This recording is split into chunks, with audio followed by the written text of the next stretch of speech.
اللهم صل على محمد وآل محمد. اعوذ باللہ من الشیطان اللعین الرجیم. بسم اللہ الرحمن الرحیم. رب اشرح لی صدری ویسر لی امری واحلل عقدۃ من لسانی یفقهوا قولی. ان اللہ وملائکتہ یصلون علی النبی یا ایھا الذین آمنوا صلوا علیہ وسلموا تسلیما.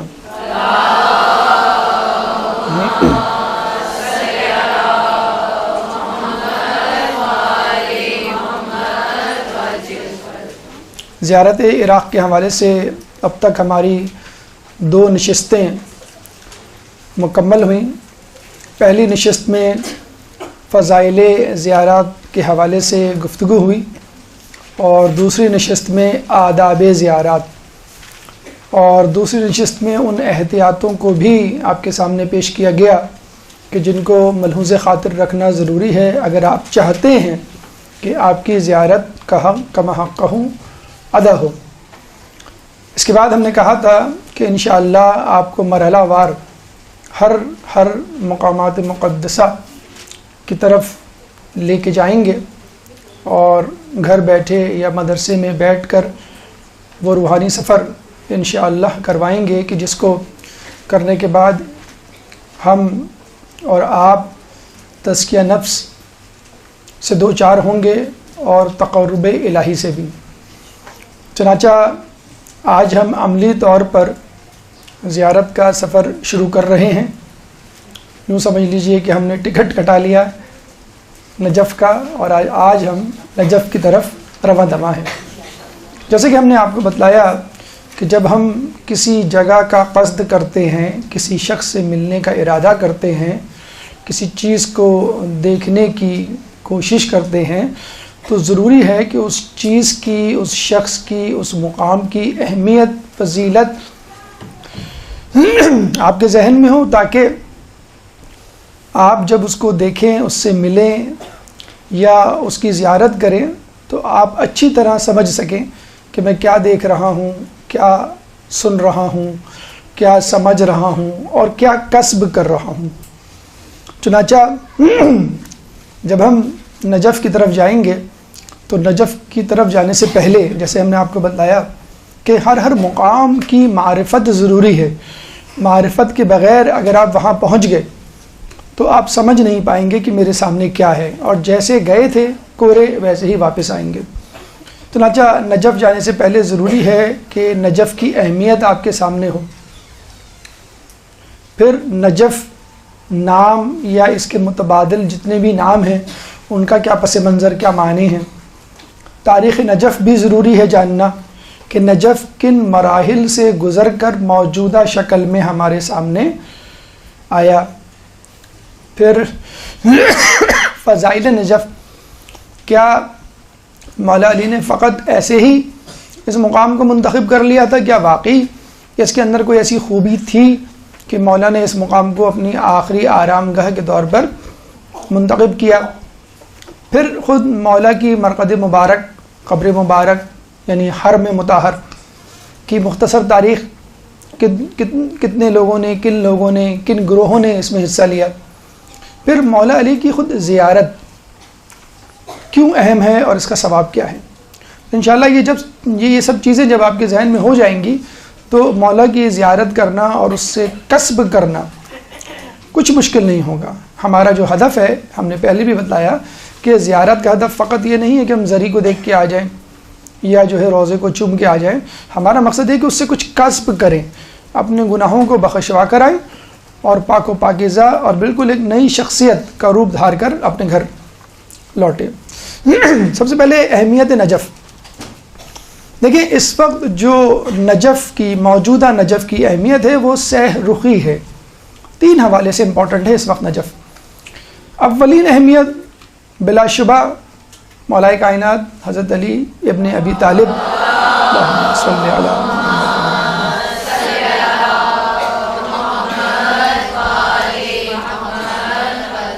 کی آخری آرام گاہ کے طور پہ ہے. مولا علی کی قبر مبارک وہاں نہ ہوتی تو نجف نہ ہوتا. شاید ہم میں سے کئی لوگ نجف کو جانتے بھی نہ.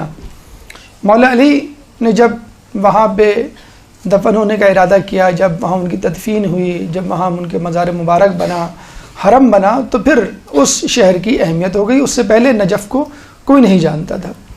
اسی طرح ہم دیکھتے ہیں کہ مدینے کو رسول اللہ کے آنے سے پہلے کوئی نہیں جانتا تھا، فقط یثرب تھا، مدینہ النبی ہو گیا۔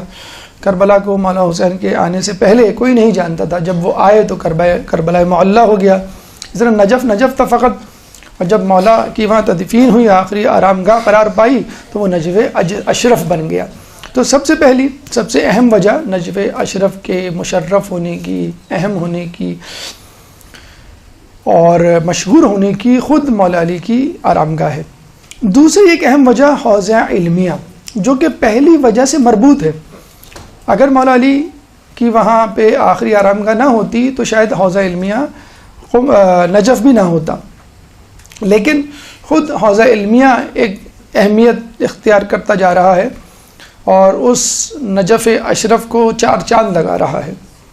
دیکھا جائے تو نجف اشرف کا حوزہ قم سے پہلے بنا، نمبر 1۔ نمبر 2، اس وقت قم کا موجودہ مدرسہ حوزہ علمیہ بذات خود نجف کا مرہون منت ہے، یعنی وہاں جتنے بھی مجتہدین مراجعین ہیں وہ نجف ہی سے ہو کر آئے ہیں۔ جب نجف کا حوزہ اجڑا تھا تو وہاں سے لوگوں نے ہجرت کی تھی اور قم گئے تھے، اور پھر قم سے پھر واپس بھی آ کے لوگوں نے اس کی خدمت کی۔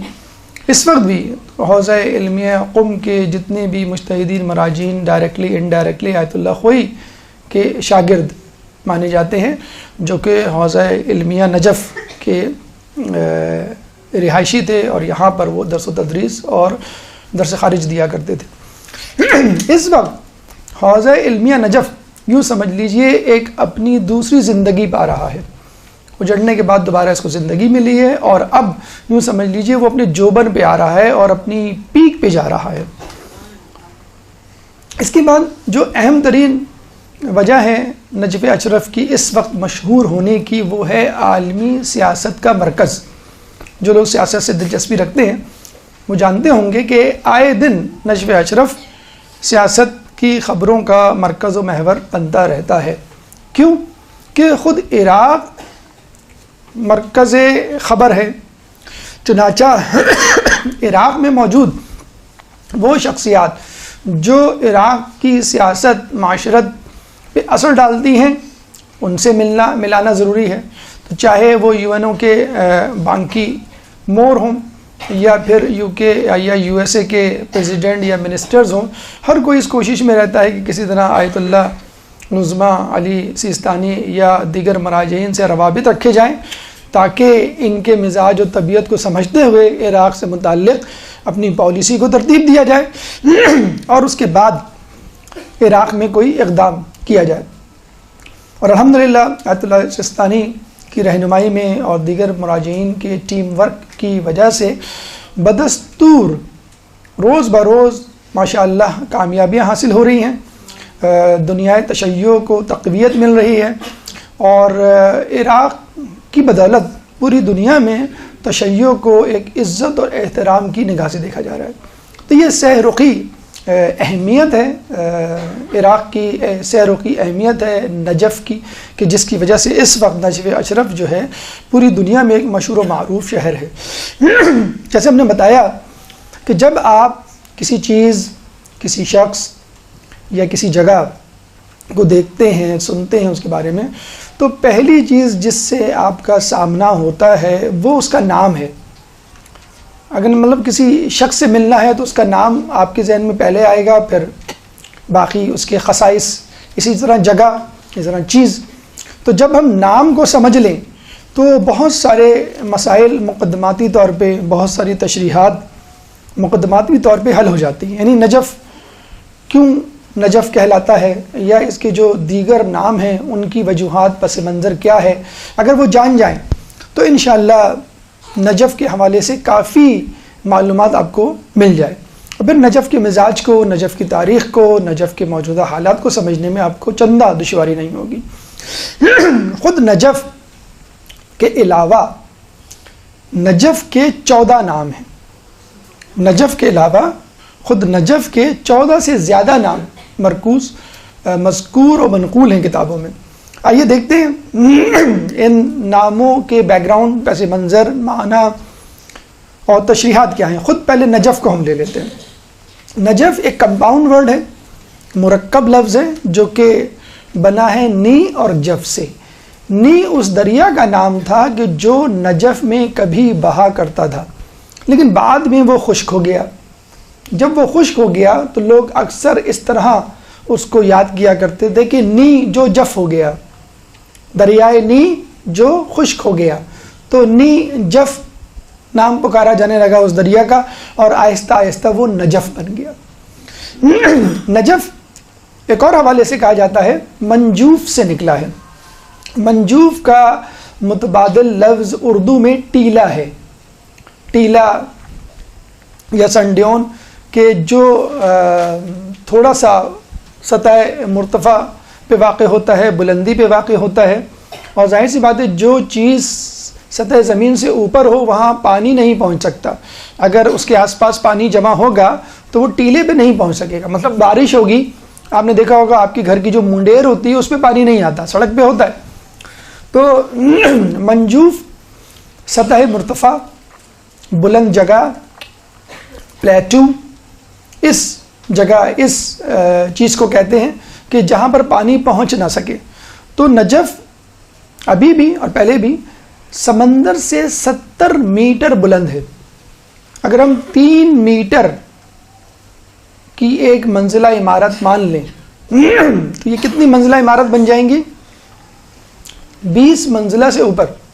سطح سمندر سے نجف 20 منزلہ اوپر ہے. تو ظاہر سی بات ہے کہ اگر یہاں پہ دریا آتا ہے، پانی آتا ہے، تو وہ نجف کے اوپر نہیں آ پائے گا.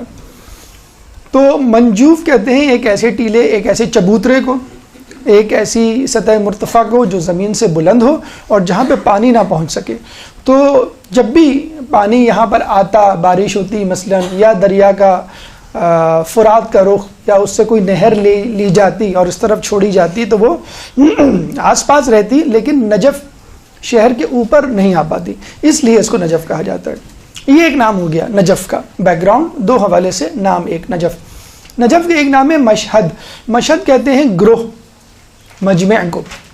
ایران میں مشہد بھی اسی نام سے ہے، اور وہ مشہد مقدس امام علی رضا ہے. یہ مشہد مقدس اللہم صلی علی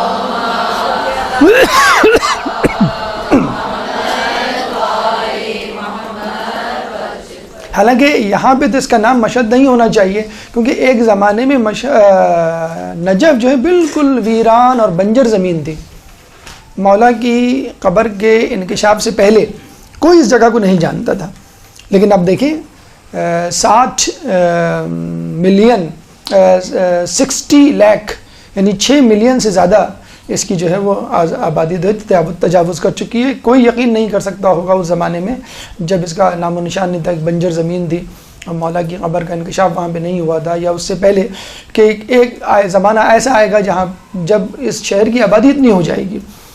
پورا ایک صوبہ ہے عراق کا بھی ہے، لیکن اس زمانے سے اس کا نام جو ہے وہ مشہد جو ہے وہ چلا آ رہا ہے. غری یا غرا اس کا ایک نام ہے، اور عربی میں غری یا غرا کو ہم کہتے ہیں حساس یا نیک آدمی، جو بہت جلدی مائنڈ کر جاتا ہو، سینسٹیو ہو، گناہ کے معاملے میں بہت زیادہ احتیاط برتتا ہو. ایسے شخص کو جو ہے وہ غری کہا جاتا ہے.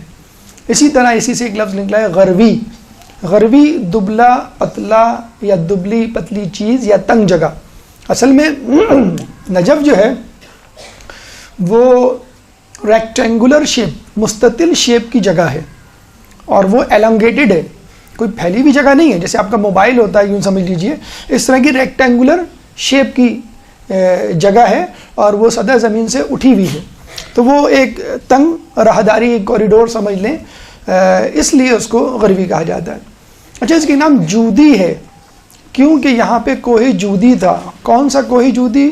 وہ پہاڑ جس پر نوح علیہ السلام کے بیٹے کنعان نے چڑھ کر اپنے زعم میں کہا تھا قالا سآوی الی جبلی یعصمونی من الماء، کہ میں نے پہاڑ پہ پناہ لے لی ہے جو مجھے اس پانی یعنی طوفان سے بچا لے گا. سورہ رعد آیت نمبر 43.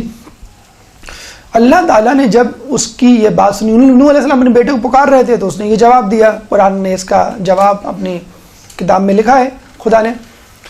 تو اللہ تعالیٰ نے کوہ جودی سے کہا کہ میرا ایک نافرمان بندہ مجھ سے فرار ہو گیا ہے اور تیرے پاس پناہ لینا چاہتا ہے، تو کیا تو اسے پناہ دے گا؟ یہ سن کر کوہ جودی پہ لرزاں طاری ہو گیا اور وہ کانپنے لگا اور شرم سے ہیبت سے پاش پاش ہو گیا. جودی یعنی اپنے علاقے نجف سے لے کر شام تک زمین میں دھس گیا اور اس کے بعد وہ نہیں ابھر سکا اور ریزہ ریزہ ہو گیا. اب وہاں پر یعنی نجف سے لے کر شام تک کے علاقے میں کوئی پہاڑ نہیں، کیونکہ پہلے پہاڑ تھا جو خدا کے اس کلام سے، اس سزا دینے والے انداز سے کہ کیا تم ایسا کرو گے، تو وہ فوراً جو ہے خوف سے پھٹ گیا. اس لیے اس جگہ کو جو ہے وہ جودی بھی کہا جاتا ہے. اچھا، یہ ہمارے لیے بھی ایک درس عبرت ہے کہ کیا جب ہم گناہ کرتے ہیں تو کیا کوئی ایسی آواز ہمارے دل سے اٹھتی ہے، اور اگر دل سے اٹھتی ہے یا ہمارا ضمیر جو ہے ہمیں کچوکے لگاتا ہے اور ہمیں جگاتا ہے، تو کیا ہم اس خوف سے کانپنے اور لرزہ بندام ہو جاتے ہیں؟ جبکہ ایک پہاڑ جو ہے وہ اللہ تعالیٰ کی اس بات سے، عاطف غیبی سے جو ہے وہ لرزہ بندام ہو گیا. طور، کوہ طور بھی اسی جگہ پر ہے. حرم سے آپ تھوڑا سا آگے جائیں گے، واکنگ ڈسٹینس پہ اس کا تذکرہ آگے آئے گا کہ یہ وہ پہاڑ ہے کہ جہاں پہ موسیٰ علیہ السلام نے اللہ تعالیٰ سے کلام کیا، اور یہیں پہ موسیٰ علیہ السلام کو اللہ تعالیٰ نے کلیم اللہ کا لقب دیا. اس کا ایک نام ظہور بھی ہے جو ظہر سے نکلا ہے. ظہر کا مطلب ہوتا ہے پشت. ظہر ہوتا ہے اور ایک باطن ہوتا ہے، ایک ظاہری اور ایک باطنی پہلو ہوتا ہے. اصل میں نجف کوفے سے ہٹ کر آگے کی طرف پشت کوفہ پہ واقع ہے. پہلے زمانے میں نجف الگ سے ایک جگہ یا شہر یا علاقہ نہیں مانا جاتا تھا، یہ کوفے کا حصہ مانا جاتا تھا. زیادہ سے زیادہ اس کو پشت کوفہ کہہ دیا جاتا تھا. جب بھی اس کا نام آتا تو لوگ کہتے پشت کوفہ، یعنی کوفہ کے پچھواڑا، کوفے کے پیچھے. اور روایتوں میں بھی کئی جگہوں پہ پشت کوفہ کا نام آیا ہے. تو پشت کوفہ کی وجہ سے اس کا نام ایک ظہور بھی ہے، اور یہ ظہر سے نکلا ہے. اور یہ بیسیکلی اگر آپ جیسے بھی اپنے نام کو بتایا، یہ شیپ یاد رکھیں، اس کی ریکٹینگولر شیپ ہے اور ابھری بھی ہے. تو ریکٹینگولر شیپ ابھری بھی ہو تو لگتا ہے کہ کسی کی پیٹھ ہے یا کسی کا کم نکلا ہوا پیچھے سے. تو کوفہ ایک سر سمجھ لیجیے آپ، اور اس کے بعد اس کا ظہر، اس کا ظاہری یا پیٹھ والا حصہ، اس لیے اس کو ظہور بھی کہتے ہیں. ربوہ تنگ جگہ کو کہتے ہیں. ہمارے یہاں جو سانس کی بیماری ہوتی ہے جسے دمہ کہتے ہیں انگلش میں، جس کو ایزما کہتے ہیں، اس میں سانس کی نالی ٹریکیا اور برونکائی تنگ ہو جاتے ہیں، اس سے سیٹی جیسی آواز بھی نکلتی ہے. اس کو عربی میں کہتے ہیں ربو، انگلش میں کہتے ہیں ایزما، اردو میں کہتے ہیں دمہ. تو اسی حوالے سے اس کا نام ربوہ ہے، کیونکہ یہ جگہ تنگ ہے اور ایلونگیٹڈ ہے، تھوڑی سی طولانی ہے، ٹیوب شکل کی آپ جسے کہتے ہیں، اس وجہ سے اس کا نام ربوہ ہے. ایک ویسے ربوہ لاہور کے قریب بھی ہے جو قادیانیوں کا مرکز ہے. بہرحال یہاں پہ ربوہ کہنے کی جگہ تنگ ہونا اور ایلونگیٹڈ، طویل ہونا. ایک اس کا نام ہے بانقیہ. یہ بڑا انٹرسٹنگ اور پس منظر ایک کہانی لیا ہوا واقعہ اپنے اندر لیے ہوئے نام ہے. بیسیکلی ہوا کیا تھا کہ ابراہیم علیہ السلام جب اپنے زمانے میں اس نجف اشرف سے گزرے. اچھا، اس زمانے میں نجف اشرف میں زلزلے بہت آیا کرتے تھے. جب اچھا اس نہج کے نہیں تھے جس نہج کے بہت زیادہ شدت کے ریکٹر اسکیل جسے کہتے ہیں 8 ہوتا یا 7 ہوتا، لیکن بہرحال آتے تھے. زلزلہ کسی بھی نوعیت کا ہو، کسی بھی شدت کا ہو، آدمی گھبرا جاتا ہے. ابھی کراچی میں بھی گلشن کے علاقے میں زلزلے آئے تھے، جھٹکے محسوس ہوئے تھے، تو بہت جھٹکے آتے تھے. تو ایک رات زلزلہ نہیں آیا. لوگ بڑے حیران اور خوش ہوئے کہ آج زلزلہ نہیں آیا. تو وہ بھاگے بھاگے گھروں سے نکلے، دیکھیں تو کیا وجہ ہے. پتہ چلا کہ ایک بزرگ اپنے غلاموں کے ساتھ سکونت اختیار کیے ہوئے اس شہر میں. ان کو شک ہوا کہ شاید ان کی وجہ سے، شاید ان کی وجہ سے نہیں. ان کے پاس گئے اور کہنے لگے حضرت ابراہیم علیہ السلام کو کہ آج رات ایک اور مہمانداری کا، ایک رات اور ہمیں شرف بخشے، آج رات آپ یہاں رہے. میں نے کنفرم کرنا چاہ رہے تھے وہ کہ ان کی وجہ سے یا کسی اور وجہ سے. ابراہیم علیہ السلام اپنے غلاموں کے ساتھ دوبارہ دوسری رات وہیں ٹھہرے. دوسرے دن بھی زلزلہ نہیں آیا. وہ سمجھ گئے اس بابرکت ہستی کی وجہ سے نجف میں زلزلہ نہیں آیا. چنانچہ وہ گئے ابراہیم علیہ السلام کے پاس اور کہنے لگے کہ اگر آپ چاہیں تو یہاں پر مستقل سکونت اختیار کر سکتے ہیں. ابراہیم علیہ السلام نے کہا میرے لیے تو ممکن نہیں, مجھے تو آگے جانا ہے, فلسطین جا رہے تھے غالباً وہ. تو انہوں نے کہا کہ بہت اصرار کیا. تو ابراہیم علیہ السلام کے ذہن میں ایک آئیڈیا آیا. انہوں نے کہا دیکھو میں یہ زمین خرید لیتا ہوں, جب یہ زمین میری ملکیت ہو جائے گی تو میں رہوں یا نہ رہوں, ملکیت ہونے کے سبب انشاءاللہ زلزلہ نہیں آئے گا. انہوں نے کہا ملکیت کی اور خرید و فروخت کی کیا بات, ہم آپ کو ویسے ہی ہبہ کر دیتے, تحفے میں دے دیتے. انہوں نے کہا نہیں میں خریدوں گا. دیکھیں یہ بڑے لوگوں کا بڑاپن ہے, انبیاء کا, معصومین کا, کہ ان کو معلوم ہوتا ہے کہ یہاں ہمارا مقتل بنے گا, ہمارے سر کٹیں گے, پھر بھی وہ جگہ خریدتے تھے اور پھر جو وہ ہبہ کیا کرتے تھے. تو ابراہیم علیہ السلام نے وہ جگہ خریدی اور کتنی پیسوں کی, اس زمانے میں پیسوں وغیرہ کا حساب نہیں تھا, تو 7 بھیڑیں اور 4 گدھے. اچھا یہ سن کے مسکرانے کی ضرورت نہیں ہے, اس زمانے میں 7 بھیڑیں مرسڈیز سمجھ لیں اور 4 گدھے آپ چھوٹا کروڑا سمجھ لیں. آپ یہ مل ملا کے جو ہے وہ کروڑ کے قریب پہنچ جاتا ہے. تو کروڑ میں ماشاءاللہ بڑی اچھی جگہ آ سکتی ہے. اس پر بھی ابراہیم علیہ السلام کے غلاموں نے کہا کہ آپ کیوں یہ گدھے اور بھیڑیں ضائع کر رہے ہیں, یہ تو بنجر زمین ہے. ابراہیم علیہ السلام نے بنجر زمین مکے کو بھی اختیار کیا. تو پھر وہاں دیکھیں کیا ماشاءاللہ سرسبز و شادابی آئی, اور کیا جو ہے وہ اس وقت بزنس میں اور ٹورنگ میں آگے جا رہا ہے کہ فقط حج اور عمرے کی آمدنی جو ہے وہ اب کافی ہو رہی ہے. پیٹرول کو حد لگانے کی ضرورت نہیں ہے, بلکہ سوچا جا رہا ہے کہ اس کو کس طرح مزید پروفیٹیبل بنایا جائے زیادہ سے زیادہ. تو ابراہیم علیہ السلام کو ان کو غلام نے کہا کہ آپ کیوں پیسہ ضائع کر رہے ہیں اس بنجر زمین پہ. دیکھیں یہ فرق ہوتا ہے کہ ایک عام آدمی میں, ایک معصوم کی نظر میں. ابراہیم علیہ السلام نے کہا خاموش ہو جاؤ, تمہیں نہیں معلوم اس سرزمین سے 70,000 افراد روز محشر محشور ہوں گے اور بلا حساب کتاب جنت میں جائیں گے. اور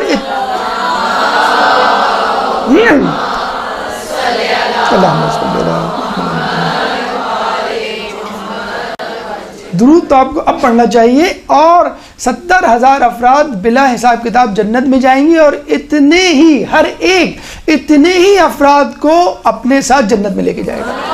اللہم صلی علی محمد.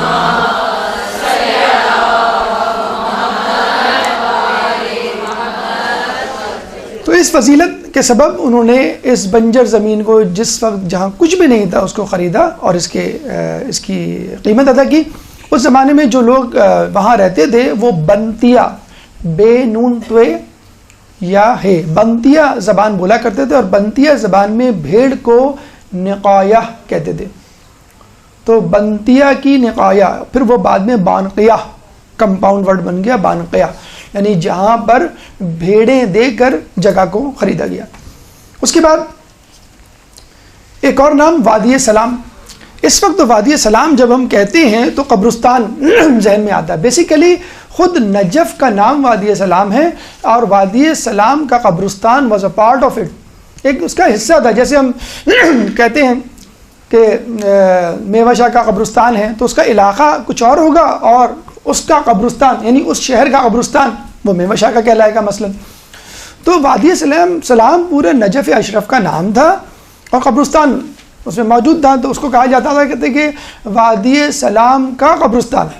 لیکن جب نجف ایک الگ حیثیت میں مولا علی کی مرقد اور حرم مطہر کے حوالے سے مشہور ہوا تو وادی سلام کا نام قبرستان سے مخصوص ہو گیا, اور باقی شہر کو جو ہے وہ نیجف یا نجف کہا جانے لگا. ورنہ اس پورے علاقے کا نام پہلے وادی سلام تھا. یہ بھی یاد رہے کہ پہلے زمانے میں یہاں پر مسلمانوں کی نہیں, کرسچنز کی, عیسائیوں کی قبریں ہوا کرتی تھیں. اور ابھی بھی کئی قبریں کھودتے ہوئے صلیب نکلتی ہے کہ وہ جو پہلے زمانے کے اسلام سے پہلے یہاں پہ ایک حیرہ شہر ہوتا تھا اس کے قریب, وہاں پہ عیسائی رہا کرتے تھے. تو مولا علی کی تدفین کے بعد, پھر اسلام کے آنے کے بعد, مسلمانوں کی رہائش کے بعد اب جو ہے وہ عیسائی یہاں پر موجود نہیں ہیں. ایک نام اس کا لسان ہے, آسان ہے سمجھنا کیونکہ لسان یعنی زبان بھی ریکٹینگل شیپ کی ہوتی ہے اور ابھری ہوئی ہوتی ہے. ایگزیکٹلی اسی شیپ کا نجف بھی ہے, یعنی ریکٹینگل مستطیل شیپ کا ہے اور تھوڑا سا ابھرا ہوا ہے. ایک نام ہے حیرہ. حیرہ اسلام سے پہلے بہت ہی خوبصورت, بہت ہی خوشحال, ترقی یافتہ شہر تھا. جیسے آپ سمجھ لیں ایک زمانے میں بغداد ہوا کرتا تھا, یا آج کل ہم جو بڑے بڑے شہر ہیں، پیرس ہے، لندن ہے، نیو یارک ہے، بامبے ہے یا دبئی ہے، ان شہروں ان جگہوں کو ہم لے لیں تو اتنا خوبصورت شہر تھا کہ جو بھی جاتا تھا وہ حیران ہوئے بغیر نہیں رہ سکتا تھا. جب بھی اس سے پوچھا جاتا وہ کہتا تھا کہ بھئی بڑا ہی حیران کن. اچھا عجیب بات یہ ہے کہ نجف کی اس زمانے میں کوئی قدر و قیمت نہیں تھی. اگر کوئی پوچھتا بھی تھا نجف کہاں ہے تو وہ کہتے تھے یہ وہ علاقہ ہے جو حیرا کے رستے میں پڑتا ہے. جیسے ہم کہتے ہیں نا کہ پنڈی کی اہمیت اسلام آباد کی وجہ سے ہے، ورنہ پنڈی میں کوئی خاص ایسی چیزیں نہیں ہیں، جگہ ہی نہیں ہے. تو نجف کی نعوذ باللہ اس وقت حیثیت یہ تھی کہ اس لیے لوگوں کی زبان پہ آتا تھا کیونکہ حیرا کے ساتھ ہوا کرتا تھا. اب جو ہے لوگ حیرا کو نہیں جانتے، نجف کو جانتے. براسا یا براسا، مسجد براسا بھی آپ نے سنی ہوگی. براسا کہتے ہیں بیرونی جگہ کو، خارجی جگہ کو. جیسے ہم نے آپ کو بتایا basically it was a part of Kufa, تو کوفے کا باہر کا حصہ یہ کہلاتا تھا. تو جب بھی اس کا نام آتا تھا تو پشت کوفہ یا بیرونی کوفہ یا خارج از کوفہ کہا جاتا تھا. اس لیے اس کا نام براسا پڑ گیا کہ یہ کوفے کے باہر کا حصہ ہے یا پشت کوفہ ہے. ایک نام ہے اس کا حوار. حوار کہتے ہیں مباحثے کو، ڈائلاگس کو، مجادلے کو یا مقابلے کو. اور اس کی وجہ یوں بیان کی جاتی ہے کہ نجف میں اکثر تاریخ یہ بتاتی ہے کچھ تو خون کا بازار گرم رہا ہے اور کئی حملہ آور فوجوں نے اس پہ حملہ کیا ہے فقط شیعہ دشمنی میں. جس طرح کوفہ قتل و غارت کا بازار رہا ہے، دیکھا جائے تو پورا عراق ہی اپنی ہسٹری کے اعتبار سے جنگ و جدل کا مرکز رہا ہے. تو حوار اس کا ایک نام تھا. حد العذرا، عذرا معذرت کو کہتے ہیں. غالباً اس کا نام یوں ہے کہ یہاں پر انسان اپنے گناہوں کا اقرار کر کے خدا سے معذرت طلب کرتا ہے اور مولا کی شفاعت کے ذریعے اپنے گناہوں کو یہاں پہ آ کر دھوتا ہے. تو یہ تمام نام نجف اشرف کے علاوہ، نجف کے علاوہ 14 یا اس سے زیادہ. اس سے آپ کو کافی بہتر طور پہ ایک اجمالی خاکہ ذہن میں آ گیا ہوگا کہ نجف کی اپنے طور پہ کیا اہمیت ہے. فضیلت سے ہٹ کر فقط تاریخ نجف ہم دیکھ لیتے ہیں کہ نجف قرون اولا یا قبل از تاریخ سے لے کر اب تک کن کن ادوار سے گزرا. لیکن نجف کی تاریخ سے پہلے ضروری ہے اس ملک کی تاریخ کو سمجھا جائے کہ جہاں پر نجف موجود ہے، کیونکہ جو اس ملک کی تاریخ ہوگی وہی نجف کی تاریخ ہوگی، یا کم از کم نجف کی تاریخ میں اس ملک کی تاریخ کا کچھ سایہ جو ہے وہ جھلکے گا. تو عراق کا جو پرانا نام ہے جہاں پہ یہ نجف موجود ہے، عراق کے 18 صوبے ہیں، Najaf is one of them. 18 صوبے میں 18 پروونسز میں ایک صوبہ ہے. آپ کا کربلا ایک صوبہ ہے، بغداد ایک صوبہ ہے، اسی طرح نجف بھی ایک صوبہ ہے. تو عراق کا جو پرانا نام ہے میسوپوٹیمیا. اگر اپنی ہسٹری کی بکس میں آپ پڑھیں، میزو کا مطلب ہوتا ہے بٹوین، مڈل. آپ نے بیالوجی میں پڑھا ہوگا اسکن کی جو لیئرز ہوتی ہیں، ایکٹوڈرم، میزوڈرم، اینڈوڈرم. ایکٹوڈرم اوپر والی لیئر، میزوڈرم بیچ والی، اور اینڈوڈرم ان سائڈ، انر لیئر. تو میزوڈرم بٹوین. اس کا پوٹیمیا کا مطلب ہوتا ہے نہر، دو نہر پوٹیمیا ورنہ پوٹیم. ملک بین النہرین، یہ وہ جگہ جو دو نہروں، دو دریاؤں کے درمیان ہو. کلفٹن میں بھی ایک دو دریا ہے. تو یہ دو دریا تھے، دجلہ اور فرات. دجلہ کو انگلش میں ہم کہتے ہیں ٹگریس اور فرات کو ہم کہتے ہیں یوفریٹ. یہ دونوں دریا خلیج فارس سے نکلتے پورے عراق میں بہتے ہوئے چلے جاتے. ایک جو ہے وہ ترکی چلا جاتا ہے، ایک جو ہے وہ سیریا چلا جاتا ہے. لیکن اس پورے سیلان میں، اس پورے بہاؤ میں، اس پورے فلو میں پورے عراق کو سرسبز کرتے ہوئے جاتے. اور یہی وجہ ہے کہ عراق میں تہذیب کی ہمیشہ سے فراوانی رہی ہے. اچھا، اکثر لوگ پوچھتے ہیں کہ انبیاء عرب ممالک میں کیوں آئے، انبیاء ایشیا کی طرف کیوں آئے، انبیاء وہاں کیوں نہیں آئے. تو یہ بات ذہن میں رکھیں کہ جو کینیڈا، امریکہ ہیں، یہ 1 صدی 2 صدی پہلے تھے ہی نہیں. امریکہ 2 صدیوں پہلے نہیں تھا. 50 صدی پہلے تو یہ مشہور ہوا ہے. کینیڈا اب کہیں جا کے آباد ہوا ہے، اس کو ہم پاکستانیوں نے آباد کیا ہے دیکھا جائے تو. تو یہ علاقے ایسے تھے ہی نہیں. ایکسٹریمز ویدر ایکسٹریمز ٹیمپریچر کے علاقے ہیں یہ، وہ رہنے والے علاقے نہیں ہیں.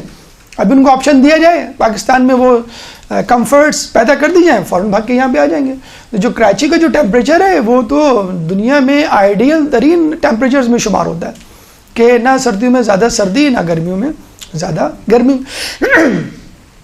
تو یہ بات ہمیشہ یاد رکھیں، اگر آپ ہسٹری کا وہ مطالعہ کریں تو جتنی بھی تہذیبیں ہیں، سویلائزیشنز ہیں، وہ دریاؤں کے کنارے پھلی پھولی یا سمندر کے کنارے.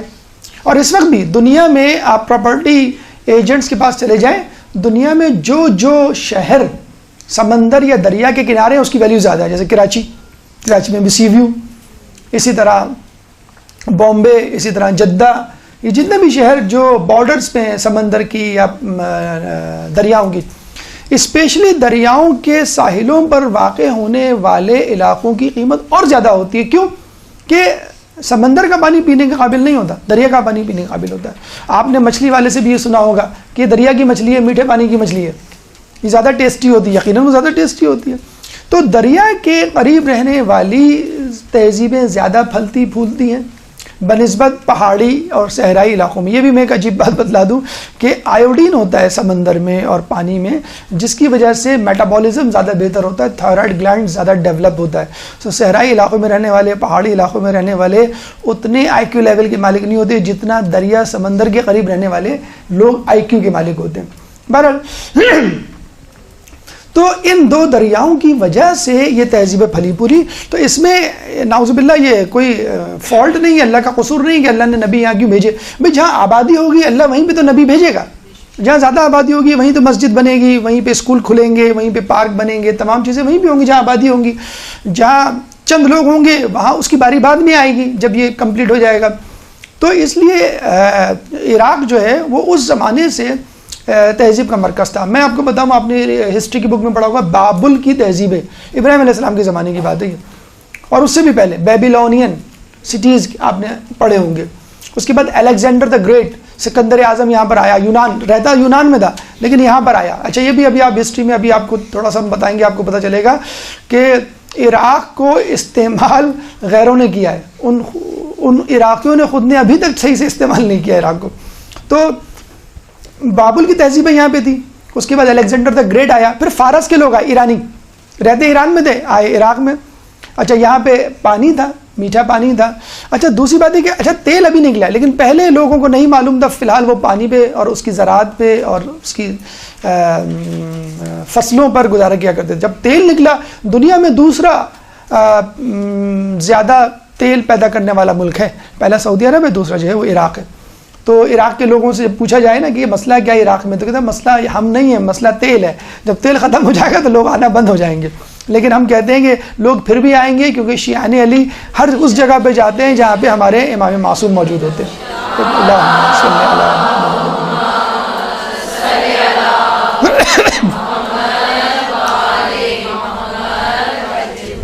تو پہلے جو ہے وہ بابل کی تہذیبیں، پھر الیگزینڈر گریٹ، سکندر اعظم آیا، اس نے دارالخلافہ بنایا، پھر فارس نے، اس کے بعد مسلمانوں نے یہاں پر ریڈ کیا اور اس پہ قبضہ کیا اور ان کو اپنی سلطنت میں شامل کیا. اس کے بعد بنو امیہ نے اس کی طرف توجہ نہیں دی، بنو عباس نے اس کی طرف توجہ دی کہ یہ زرخیز علاقہ ہے، پانی ہے، اس کو جو ہے وہ ڈیولپ کرنا چاہیے. تو آپ نے سنا ہوگا گولڈن پیریڈ آف مسلمس، آپ کبھی ہسٹری پڑھیں تو یہ وہ دور تھا جب بغداد اپنے عروج پہ تھا. یعنی بالکل بغداد ایسے جیسے نیو یارک، یہ سیریا کا قافلہ جا رہا تھا نا نیو یارک، اس کو روک لیا گیا، ٹرمپ نے منع کر دیا. اس زمانے میں یورپ سے قافلے جایا کرتے تھے، بغداد ہمیں نیشنلٹی دے دو. جو گولڈن پیریڈ ہوا کرتا تھا، بہت تعمیر اور بہت ترقی، بہت خوشحالی ہوا کرتی تھی. تو اس وقت انہوں نے توجہ دی. لیکن یہ بات ہم پھر بھی بتلا دیں کہ ہمارے نزدیک خوشحالی ترقی کوئی معنی نہیں رکھتی کہ اگر ہمارے معصوم اور اللہ کے منتخب کردہ بندوں کو تھوڑی سی بھی تکلیف ہو جائے، ان کو سوئی بھی چپ جائے، تو ہم کہیں گے وہ دور سیاہ ترین دور تھا.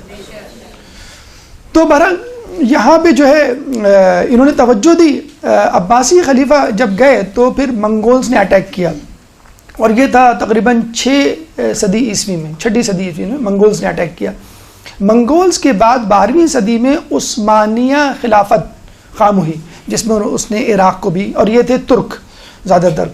اچھا جتنی تہذیبیں پہلے کہیں کہیں حکومت کر چکی ہیں، اس وقت انٹرنیشنل پالیٹکس میں وہ بہت آگے نظر آتی ہیں. ترکی آپ کو اس طرح کیوں اچھلتا ہوا نظر آتا ہے؟ ایک زمانے میں ترکی کی سلطنت عثمانیہ تھی, خلافت عثمانیہ کو بچانے کے لیے ہم لوگوں نے کتنی قربانیاں دیں یہاں پہ پاکستان میں, انڈیا میں.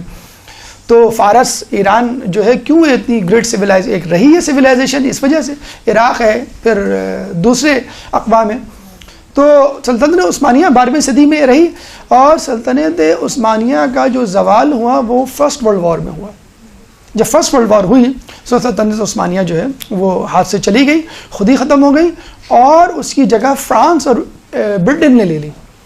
اب ان کی باری تھی, انہوں نے خوب خون چوسا. خون کیا چوسا؟ تیل چوسا, اور خوب ڈبے بھر بھر کے جو ہے وہ لے گئے. برطانیہ کی کمپنیز اور فرانس کی کمپنیز خوب بےخوب بنائے یہاں کے لوگوں کو. پھر جب سیکنڈ ورلڈ وار ہوئی تو امریکہ نے کہا اب ہماری بیٹنگ ہے, اب ہماری باری ہے, اب آپ جائیں. امریکہ نے وہاں پہ جو ہے ٹرک کے ٹرک بھرے, اور اس کے پیچھے لکھا ہوتا تھا ڈرنکیبل واٹر یا dirty water not for drink, کہ کوئی اس کی طرف دیکھی بھی نہیں. تیل کے کنٹینرز پہ واٹر کے جو ہے لیبلز لگا لگا کے. ابھی بھی عراق میں جو کنسٹرکشن کمپنیز ہیں 90% امریکنز ہیں, 90% وہی ہیں جنہوں نے اس کو تباہ کیا ہے. پہلے آپ نے تباہ کرنے کے لیے اسلحہ دیا یہیں کے لوگوں کو, صدام کو, یہاں کی حکومت کو, اسی امریکہ اور انگلینڈ اور فرانس نے اسلحہ دیا, اور اسی کو تعمیر کرنے کے لیے اینٹیں بھی یہی فراہم کر رہے ہیں. تو پہلے بھی یہ پیسہ لے کر اس کو لوٹ رہے تھے, اب بھی جو ہے وہ پیسے لے کر اس ملک کو لوٹ رہے ہیں. 2003 میں جب صدام کی حکومت واصل جہنم ہوئی, وہ خود واصل جہنم ہوا, اس کو پھانسی ہوئی, پھر کہیں جا کر جو ہے موقع ملا شیعوں کو یہاں پہ آزادانہ سانس لینے کا. 60% آن بورڈ آفیشلی ان کی آبادی ہے. لیکن میری خود ایک عراقی سے بات ہوئی ہے تفصیلی, تو اس نے کہا کہ اس وقت 80% شیعہ ہیں, کیونکہ بہت سارے غیر شیعہ افراد اس کو چھوڑ کے اب جا چکے ہیں کہ اس ملک میں اب رہا نہیں کچھ. یہاں پہ 40 پہ کروڑوں کا مجمع, پھر وہ عاشور پہ, پھر جو ہے وہ رجب میں, تو ہم اب یہاں پہ کیا کریں گے. تو اتنا جیسے انچولی لوگ چھوڑ کے چلے جاتے ہیں کہ بھی یہاں آئے دن مجلسیں ہوتی رہتی ہیں, کیا مسئلہ ہے. تو اب 80% جو ان آفیشیل پاپولیشن ہے وہ 80% جو شیعہ ہیں. اسی لیے پھر دوبارہ جو عالمی پالیٹکس کی جو بساط ہے وہ حرکت میں آ گئی ہے کہ یہ کہیں ملک شیعوں کے ہاتھ میں نہ چلا جائے.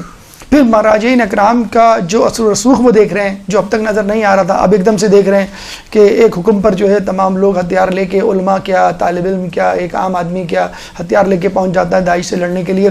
تو وہ پھر سرگرم ہو گئے کہ بھی ہمیں جو ہے یہ شیعوں سے اس کو لینا ہے. اس لیے اب سازش کی جا رہی ہے اس کو شیعہ, سنی اور کرد 3 حصوں میں تقسیم کیا جائے اور 3 عراق بنائے جائیں. تو یہ آپ نے دیکھا تاریخ تھی عراق کی, خون آشام جو ہے وہ تاریخ تھی کہ جس میں ہر شخص نے آ کے اپنا اپنا حصہ لیا. اس کی جو لوکیشن ہے وہ بھی بڑی پرائم قسم کی لوکیشن ہے. ایک پاکستان کی لوکیشن بہت امپورٹنٹ ہے, بلکہ کبھی انشاءاللہ بات ہوئی تو ہم آپ کو بتائیں گے. پاکستان کی امپورٹنس شاید دنیا میں کسی بھی ملک سے زیادہ ہے. جو لوکیشن ہے ہماری, ہم جن ممالک کے درمیان ہے, جو سمندر ہے, اور اگر ہم تھوڑا سا اپنے بارڈرز کو یوز کر لیں اور صرف آنے جانے کے لیے ٹول ٹیکس لے لیں, تو اس سے ہماری جو ہے وہ خرچہ پانی, ہماری جو انکم ہے اور معیشت ہے وہ سمجھ جائے گی. تو آپ اس میں دیکھ لیں اس کا جو بیک گراؤنڈ ہے, باؤنڈریز ہیں. اوپر نارتھ میں ترکی ہے, نیچے سعودی عرب ہے, رائٹ ہینڈ پہ ایسٹ پہ ایران ہے, ویسٹ پہ جو ہے وہ جارڈن ہے. تو یہ ممالک ان کی اپنی سویلائزیشنز ہیں, فارس کی, ترکی کی, سعودی عرب کی, اور ان کا اپنا اثر و رسوخ رہا ہے. تو ابھی بھی اگر عراق میں کچھ ہوتا ہے تو ان ممالک جو بارڈرز میں ہیں ان کی ایک اپنی حیثیت وہ اثر ڈالتے ہیں.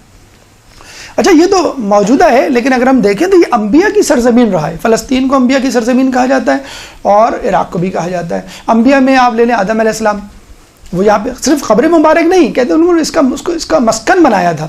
نوح علیہ السلام کی فقط قبر مبارک نہیں ہے, آپ نے دیکھا ہوگا کوفے میں جو کنواں ہے وہیں سے تو پانی نکلا تھا. وہ ایک تو اوپر سے برسا تھا اور ایک زمین سے نکلا تھا, تو وہ وہاں سے نکلا تھا پانی. تو نوح علیہ السلام نے اس کو اپنا مرکز بنایا, پھر اس کے بعد خضر علیہ السلام نے اس کو اپنا مرکز بنایا, پھر جو ہے دیگر انبیاء نے. تو انبیاء کی سرزمین کہا جاتا ہے. یعنی پیچھے اگر ہم ہسٹری میں جائیں تو آپ کو یہاں پہ حرکت اور ہلچل نظر آئے گی. بہرحال عراق میں جو بھی آیا اس نے اپنے مقصد کے لیے پانی کو استعمال کیا, اپنے مقصد کے لیے جو ہے وہ سمندر کو استعمال کیا, اپنے مقصد کے لیے اس کے تیل کو استعمال کیا. اس وقت اس کے 18 پروونس ہیں, جس میں ہم نے بتایا آپ کو کربلا ایک پروونس ہے, نجف ایک اپنا ایک پروونس ہے, بغداد جس میں قاسمین واقع ہے وہ ایک اپنا پروونس ہے. اب آئے نجف کی طرف. نجف کے اطراف میں پہلے عیسائی رہا کرتے تھے, مسلمان نہیں تھے.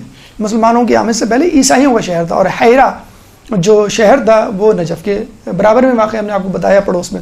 ابھی بھی وادی اسلام کی کچھ قبریں جب کھودی جاتی ہیں مردے کو دفنانے کے لیے تو عیسائی لوگوں کی قبریں نکلتی ہیں اور اس میں سے صلیب برآمد ہوتی ہے. مسلمانوں نے جیسے ہم نے بتایا کہ ہارون رشید کے زمانے میں اس کی طرف توجہ ہوئی, اور اس کی طرف توجہ ہونے کے ساتھ ساتھ یہاں پر جب تشیع کا زور ہوا, یعنی مولا علی کی قبر مبارک جب دریافت تھی اور لوگ آنا شروع ہوئے تو دشمنان اہل بیت بھی سرگرم عمل ہو گئے. 18ویں صدی میں وہابیوں نے عبد الوہاب کی سرکردگی میں انگلینڈ اور فرانس کی آشیرواد میں کئی اٹیکس کیے, اور اتنے اٹیکس کیے اور اس بے دردی سے قتل عام کیا کہ بالکل جسے کہتے ہیں جو کربلا میں ہوا اس سے پہلے چھوٹی چھوٹی کربلائیں اور اسی انداز کے کام تشدد ہوتا رہے. مثلا دریائے فرات سے جو نہر آیا کرتی تھی اس کو یہ لوگ بند کر دیا کرتے تھے. مطلب 30,000 آبادی ہوا کرتی تھی, جب وہ حملہ کرتے پانی بند کرتے تو فقط 3 آبادی رہ جاتی. پھر جب وہ چلے جاتے دوسرے لوگ آتے, جیسے ایران کے بادشاہ شاہ صفوی کا جو خاندان تھا اس کے بڑے احسانات ہیں. اس نے حرم مطہر کی تعمیر میں, خود نجف اشرف کی تعمیر میں بڑا حصہ لیا ہے. تو وہ باقاعدہ انہوں نے نہر کھودی فرات سے جو نجف آتی تھی, تو آبادی ایک دم سے 60,000 ہو گئی. تو آپ نے دیکھا عجیب پارا صفت تاریخ ہے نجف کی, کبھی اتنے زیادہ لوگ, کبھی ایک دم سے کم لوگ, کبھی لوگوں کا جھکاؤ نجف کی طرف, کبھی جو ہے وہ نجف سے فرار, بالکل مولا علی کی شخصیت کی طرف. خیبر اور خندق میں جو ہے مولا علی کے آگے پیچھے کہ مولا علی کچھ جوہر دکھائیں گے تو ہمیں مال غنیمت ملے گا, اور جب رسول اللہ کا انتقال ہوتا ہے تو مولا علی سے بالکل منہ پھیر لیتے ہیں کہ سلام کا جواب بھی نہیں. جب خلافت ملتی ہے تو فوراً آ جاتے ہیں کہ ہمیں بھی کچھ منصب دے دیجیے, اور پھر جو ہے الزام لگا کر ان کے خلاف لشکر کشی. تو عجیب و غریب ہے, کسی نے جو ہے ان کو خدا سے ملایا اور کسی نے جو ہے ان کو کافر قرار دیا, نعوذ باللہ. تو اس طرح نجف کا بھی یہی حال ہے, کسی نے جو ہے اپنی پوری دشمنی اتاری ہے اور کچھ تو خون کا بازار گرم کیا, اور کس نے جو ہے اس کو ہمیشہ اپنا مسکن بنا کے چھوڑا. اس وقت موجودہ نجف اگر آپ جائیں گے تو حرم کے آس پاس 4 علاقے ہیں. جو نارتھ ایریا ہے وہ عمارہ کا علاقہ کہلاتا ہے, اور جو نیچے کا علاقہ ہے ساؤتھ کا وہ جو ہے براق یا حویش کہلاتا ہے. یہ آپ کو محلے ملیں گے 4. نجف کا جو حوضہ علمیہ ہے, جیسے ہم نے بتایا اس کی بڑی امپورٹنس ہے اپنے طور پہ تاریخی اعتبار سے ہٹ کر. سب سے پہلے جو نجف اشرف کو مولا علی کے بعد کی بات کر رہے ہیں, جو شرف بخشا علمی اعتبار سے, وہ شیخ طوسی تھے. شیخ طوسی نے 5ویں صدی میں نجف کا رخ کیا. کیوں؟ سلجوقیوں نے حملہ کر دیا تھا قازمین بغداد پہ. 80,000 کتابیں ان کو اپنے استاد سید مرتضیٰ علم الہدا سے ملی تھی, 80,000 کتابیں جلا دی. اب آپ اندازہ لگا سکتے ہیں کہ ہماری کتابیں اور ہمارے اثاثے کس طرح برباد ہوئے. ان کی کرسی ممبر جلا دیا گیا شیخ طوسی کا جو قازمین میں تھا, ان کے گھر کو جلا دیا گیا. چنانچہ وہ قازمین سے نجف آئے. اور آپ کو معلوم ہے ہمارے یہاں جو رول ہوتا ہے وہ یہ کہ جہاں مجتہد ہوگا وہاں شہر آباد ہوگا, جہاں جو ہے وہ عالم جائے گا وہاں اس کے پیچھے پیچھے پورا شہر چلے. شیخ طوسی کے پیچھے پورا قازمین اٹھ کر آ گیا. شیخ طوسی اپنے زمانے کے وہ عالم دین تھے جن کے بارے میں کہا جاتا تھا ایک ایک وقت میں ان کے درس میں فقط مجتہدین کی تعداد 300 ہوا کرتی تھی, جو مجتہد ہوا کرتے تھے. باقی طلاب وہ تو الگ بات ہے. تو شیخ طوسی کتنا بڑا نام ہے, آج بھی آپ کو کتابوں میں اگر شیخ نام مل جائے, ورنہ تو بہت سے شیخ مرزا انصاری گزرے ہیں, شیخ یعقوب کلینی گزرے ہیں, شیخ صدوق گزرے ہیں, لیکن جہاں بھی نام شیخ مل جائے اس کا مطلب ہے شیخ طوسی. تو بہرحال یہ آئے, انہوں نے یہاں پہ حوضہ علمیہ قائم کیا. اس کے بعد شیخ مقدس اردبیلی آئے, انہوں نے اس شہر میں 4 چاند لگائے اور لوگوں کی توجہ اس طرف ہوئی. اس کے بعد شیخ مرزا انصاری آئے, سید مہدی بحر العلوم آئے, کاشف الغطا آئے.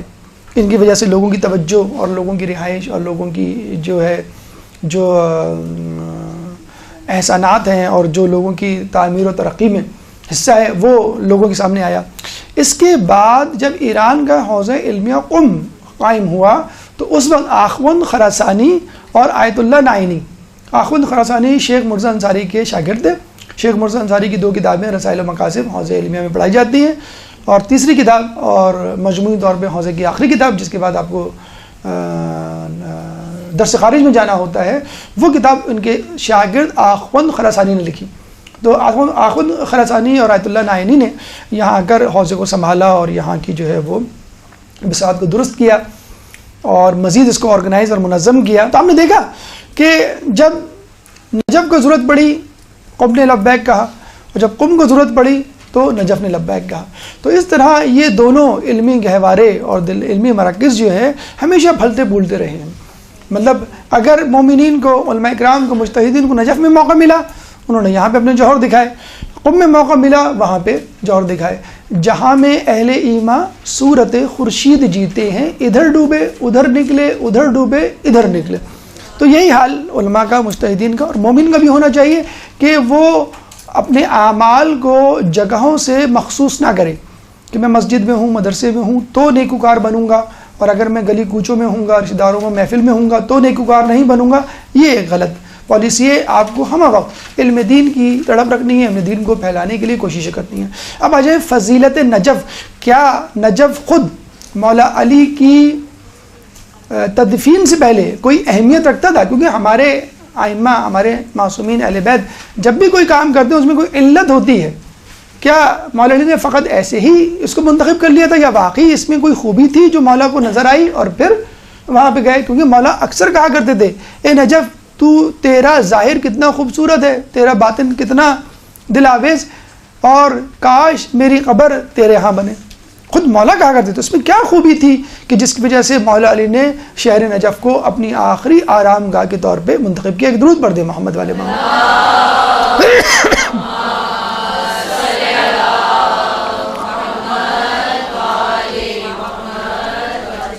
خود مولا علی کی روایت ہے کہ نجف اولین عبادت گاہ ہے. جب فرشتوں کو کہا گیا کہ تم جو ہے آدم کو سجدہ کرو، تو یہی وہ سرزمین ہے، کون سی؟ نجف کی، کہ جہاں پر فرشتوں نے سجدہ کیا. تو دنیا میں سب سے پہلی عبادت گاہ نجف اشرف ہے. پھر کہتے ہیں کہ روزانہ 70,000 فرشتے بیت المعمور کا طواف کرتے، پھر نیچے بیت اللہ کا طواف کرتے ہیں، پھر یہی 70,000 فرشتے مسجد نبوی جاتے ہیں، وہاں قبر رسول کا طواف کرتے ہیں، پھر یہی فرشتے نجف اشرف جا کے حرم مطہر کا طواف کرتے ہیں. 70,000 فرشتے روزانہ ایسا کرتے ہیں، اور یہ سلسلہ قیامت تک جاری رہے گا. اس کے علاوہ ایک اور اہمیت، مودت اہل بیت کو اللہ تعالیٰ نے جب تقسیم کرنا چاہا تو سب سے پہلے آسمان نے لبیک کہا، اللہ نے اس کو اپنا عرش بنا لیا. اس کے بعد چوتھے آسمان نے لبیک کہا، اللہ تعالیٰ نے اس کو بیت المعمور سے شرف بخشا. اس کے بعد آخری یا دنیاوی یا 7ویں آسمان نے حامی بھری تو اللہ تعالیٰ نے اس کو ستاروں سے مزین کیا. اس کے بعد مکہ مکرمہ نے حامی بھری تو اللہ تعالیٰ نے اس کو اپنے بیت اللہ سے مشرف کیا. اس کے بعد یثرب نے، مدینۃ النبی نے لبیک کہا تو اللہ تعالیٰ نے اس کو قبر مطہر رسول سے زینت بخشی. اور پھر آخر میں جب کوفہ نے لبیک کہا تو اللہ نے اس کو نجف اشرف میں مولا علی کی قبر سے شرف بخشا. یہ اللہم صلی علی محمد.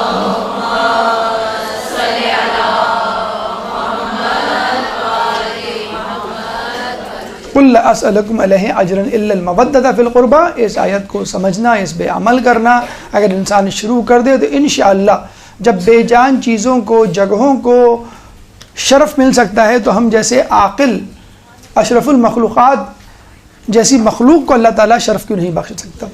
کعبے میں جبرائیل علیہ السلام کو حکم دیا گیا، جب ابراہیم علیہ السلام بنا رہے تھے کعبہ تو اللہ تعالیٰ نے جبرائیل کو حکم دیا کہ کعبے کے لیے پتھر 4 جگہوں سے منتخب کر کے لاؤ. کوہ صفا جو وہیں واقع ہے، کوہ مروہ وہ بھی وہیں واقع ہے، اس کے بعد کوہ طور جو کہ نجف میں ہے، اور خود نجف اشرف کے پتھر. ان 4 جگہوں سے اللہ تعالیٰ نے خانہ کعبہ کے لیے پتھروں کو منتخب کیا اور پھر اپنا جو ہے بیت اللہ بنایا. ایک اہمیت نجف کی اس لیے ہے کہ ملکیت ابراہیم علیہ السلام کی جگہ جاگیر. خود مولا علی نے اپنے زمانے میں 40,000 درہم دے کر اس کو خریدا اور کچھ گواہ بنائے. تو لوگوں نے کہا، جو گواہ بنے تھے کہ مولا آپ اس بنجر زمین کے لیے 40,000 درہم کیوں خرچ کر رہے ہیں؟ تو آپ نے کہا تمہیں نہیں معلوم کہ قیامت کے دن 70,000 افراد محشور ہوں گے جو بلا حساب جنت میں جائیں گے، میں چاہتا ہوں وہ افراد میری ملکیت میں سے ہوں۔ تو یہ ابراہیم کی بھی ملکیت ہے اور علی کی بھی ملکیت ہے۔ اللہ تعالیٰ نے موسیٰ علیہ السلام کو کلیم اللہ اسی سرزمین پہ بنایا، عیسیٰ مقدس کو مقدس اسی سرزمین پہ بنایا، ابراہیم کو خلیل اللہ اسی سرزمین پر بنایا، اور رسول اللہ کو اپنا حبیب اسی سرزمین پر قرار دیا۔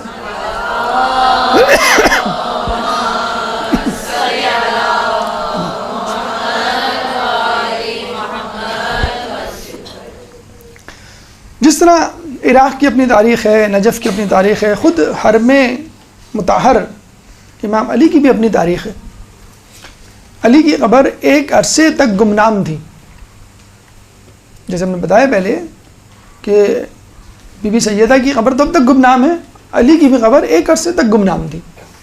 مطلب پتنی کیسی امت ہے، ایک کی قبر کو ایک عرصے تک گمنام رکھا گیا، اس کی زوجہ کی قبر کو اب تک گمنام، پھر ایک کی لاشیں پہ کو پامال کیا گیا گھوڑے سے، اور ایک کے جنازے پہ تیر برسائے گئے۔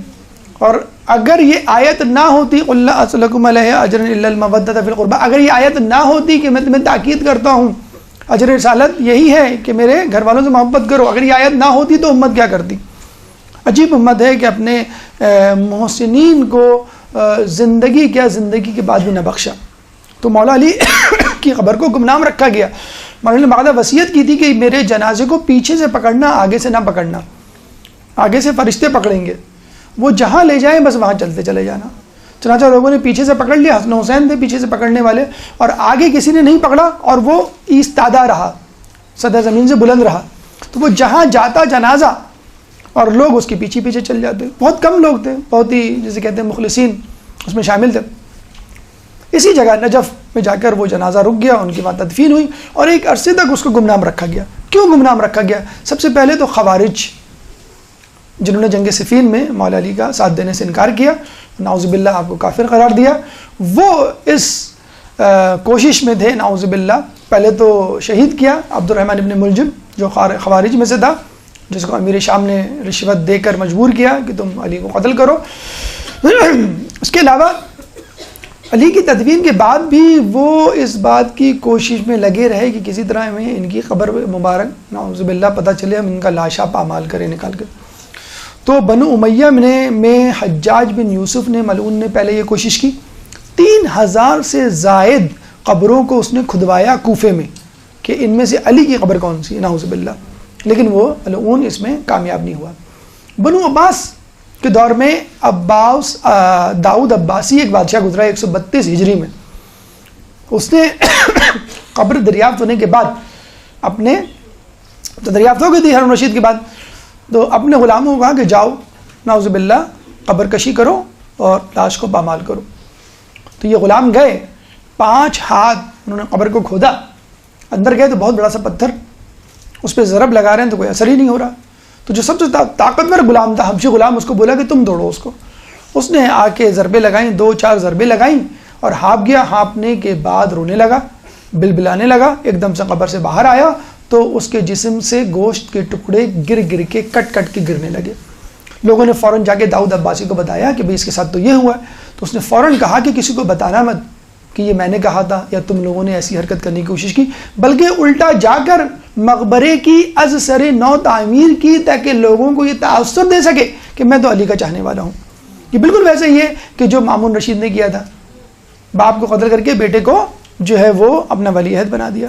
تو اگر بنو امیہ بنو عباس کے لوگ کہیں کوئی فیور کرتے ہوئے نظر آتے ہیں تو اس کے پیچھے کوئی سیاسی چال ہوا کرتی ہے۔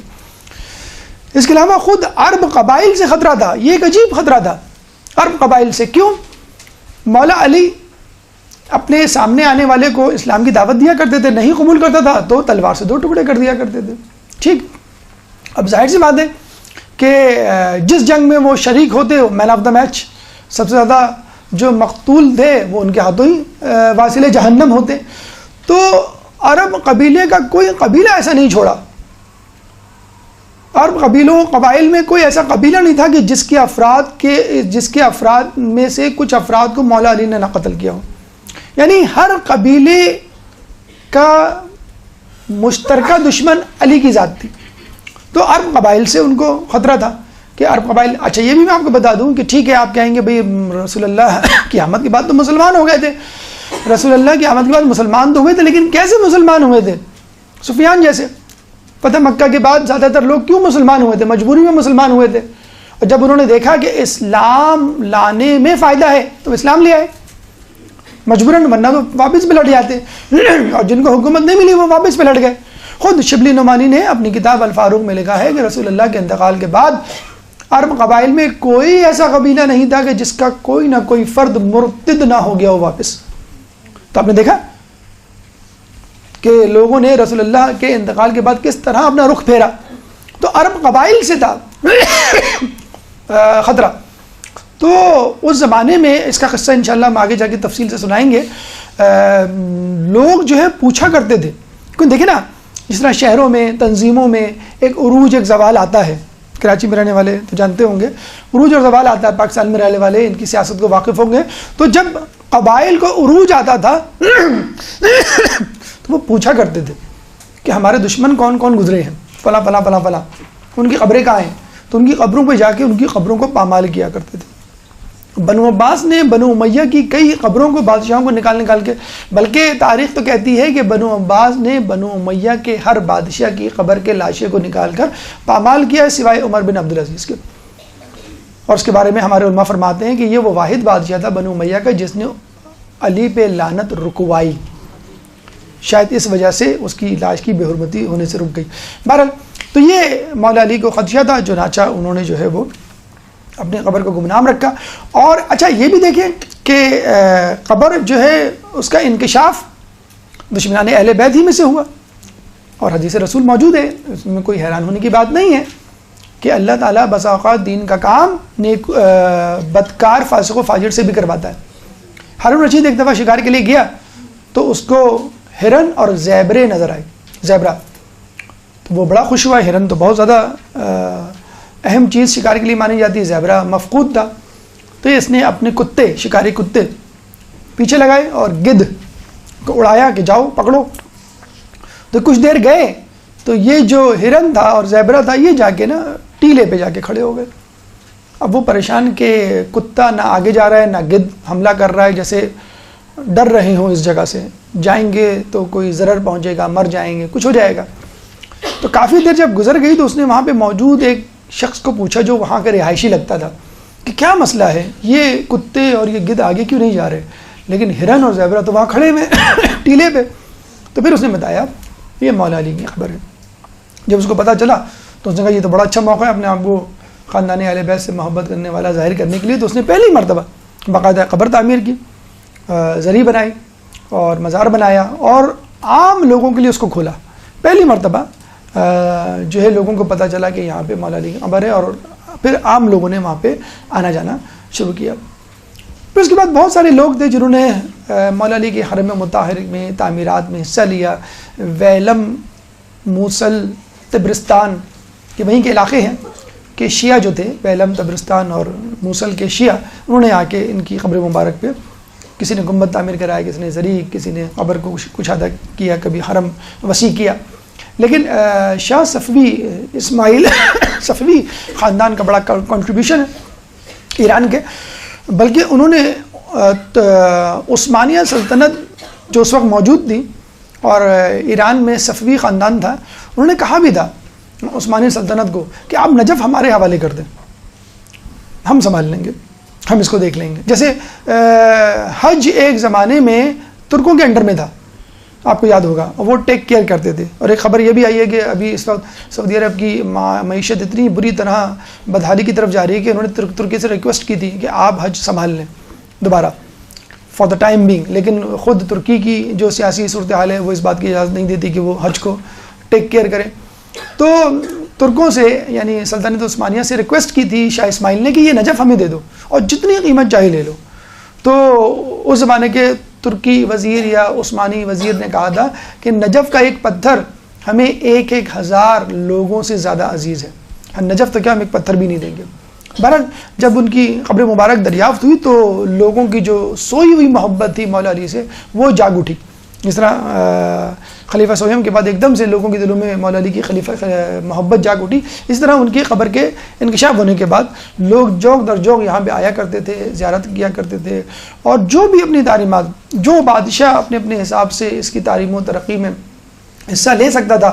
شاہ صفوی اس وجہ سے بھی بہتر ہیں کہ عبد الوہاب نے اپنے ٹولے کی سرکردگی میں کئی حملے کیے 18ویں صدی میں, اور اتنا قتل و غارت کیا کہ صرف کربلا میں 12 ہزار افراد کو موت کے گھاٹ اتار دیا. اور نہ صرف قتل و غارت بلکہ پانی تک روک لیا کرتے تھے. تو یہ شاہ صفوی نے باقاعدہ فرات سے ایک نہر کھدوائی جو کہ نجف آیا کرتی تھی. تو حرم مطہر کی تعمیر میں انہوں نے بہت حصہ لیا. اس وقت بھی اگر آپ جائیں تو وہاں پہ عراق کے بعد جو قوم آپ کو مینجمنٹ میں, انتظامیہ میں نظر آئے گی وہ ایرانی افراد ہیں. پھر جب شاہ صفوی اس سلطنت عثمانیہ کا دور ختم ہوا تو پھر صدام ملعون کا دور شروع ہوا, اور اس نے کوئی دقیقہ فروز گزاشت نہیں کیا وہاں کے جو زائرین تھے ان کو ڈرانے دھمکانے میں. ایک دور تو یہ تھا کہ اگر کوئی وہاں جاتا تھا تو وہ اپنے آپ کو اکیلا پاتا تھا. بعض راتوں میں, بعض ایام میں ایسا بھی ہوا ہے خوف کی راتوں میں کہ وہاں فقط ایک ہی زائر نظر آتا. ہمارے ایک دوست اس زمانے میں جب گئے تھے صدام کے زمانے میں تو بتا رہے تھے کہ حرم میں فقط میں کھڑا ہوا تھا اور کوئی بھی نہیں تھا. پاکستان سے گئے تھے, یہ جوش جذبے سے معمور تھے, فقط یہ کھڑے ہوئے تھے اور کوئی بھی نہیں تھا. تو ایسی حالت بھی ہوئی ہے کہ لوگ جاتے ہوئے ڈرتے تھے. منتظمین میں, گارڈز میں, اور جو افراد ہوتے تھے باقاعدہ ان کے ایجنٹس گھما کرتے تھے, جاسوس, کہ کون لوگ آ رہا ہے کون جا رہا ہے. یہ دیکھیں اس تصویر میں جو ہے یہ صدام آیت اللہ خوئی کو زبردستی گرفتار کر کے لے جا رہا ہے. تو پوری کوشش کی انہوں نے جو ہے وہاں کے مراجعین کو, مجتہدین کو ستانے کی, وہاں کے لوگوں کو کسی طرح کے یہاں کی زیارت کا زور کم ہو جائے. لیکن جب 2003 میں یہ واصل جہنم ہوا, اس کو پھانسی ہوئی, تو پھر مقامات مقدسہ کا پورا انتظام وزارت اوقاف سے نکل کر دیوان وقفی شیعی کے پاس آ گیا. پہلے حکومت کے کنٹرول میں تھا, اور حکومت میں اہل تشیع اہل تسنن دونوں ہوا کرتے تھے, وہ دونوں سنبھالتے تھے. لیکن اب یہ شرط رکھی گئی ہے کہ تمام عراق کے تمام مقامات مقدسہ میں فقط شیعہ افراد جو ہوں گے اور وہی انتظام سنبھالیں گے. تو دیوان وقفی شیعی کے بعد سے ایک دم سے انقلابی تبدیلی آئی ہیں. آپ جا کے دیکھیں وہاں کتنی سہولیات ہو گئی ہیں, اسپیشلی جو ابھی 2-4 سال کا وقت جو گزرا ہے, بالکل کچھ عرصے میں آپ دیکھیے گا مکہ مدینہ کو فیسلٹیز وائز بالکل بیٹ کر دے گا, پیچھے چھوڑ دے گا. تو اچھا یہ بھی خوشخبری ہے کہ ابھی جو زری لگی ہوئی تھی مولا کی قبر مبارک پر, اس کو ہندوستانی اور چینی کاریگروں نے تیار کیا تھا. تو یہ بھی ہمارے لیے ماشاءاللہ ایک اچھی بات ہے, ہمارے لیے ایک سعادت ہے. لیکن ابھی تقریباً یہ بات ہوگی 1 مہینے پہلے کی, اسی مہینے جنوری کے مہینے میں آپ نے بھی سنا ہوگا 70 سالہ پرانی زری کو ہٹا دیا گیا ہے اور نئی زری لگائی ہے جو اس سے بھی زیادہ بہت زیادہ خوبصورت ہے.